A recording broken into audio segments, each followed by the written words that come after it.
ఈరోజు కాంగ్రెస్ పార్టీ మీరు 3 ఏళ్లు కష్టపడి సినిమా తీసిరు, నష్టాలు జరగకూడదనే మీ షోకి ఎక్స్ట్రా మీరు అమౌంట్ పెట్టినా గానీ ఒప్పుకోవడం జరిగింది.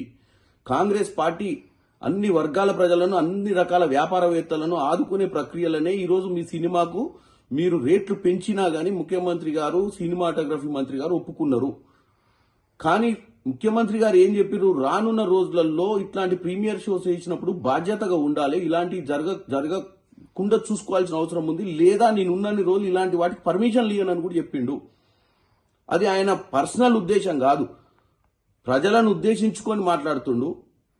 అక్కడ ప్రతిపక్షాలు ఉన్నాయి, అక్కడ ఎంఐఎం పార్టీ వాళ్ళు అడిగిన ప్రశ్నకు సమాధానం చెప్తూ ఈ విషయాన్ని ఆయన మాట్లాడినప్పుడు మీరు ప్రెస్ మీట్ పెట్టి, అవును ఆ రోజు మీరు సినిమా థియేటర్లో ఉన్నప్పుడు బయట అంబులెన్స్ ఎందుకు వచ్చింది, ఏం జరిగిందని తెలుసుకోకుండా మీరు టోటల్ సినిమాని చూడటం జరిగింది, ఇంటికి పోవడం జరిగింది. నెక్స్ట్ డే మార్నింగ్ దాకా నాకు ఆ విషయం తెలవడం చెప్పడంతో మాకు అర్థమైపోయింది మీ సినిమా ఎంత కలెక్షన్ చేస్తుంది అన్న ఇంట్రెస్ట్ మీద మీ జాస ఉంది తప్ప మేము పోయిన దగ్గర ఏం జరిగిందని తెలుసుకునే ప్రయత్నం చేయలేదు.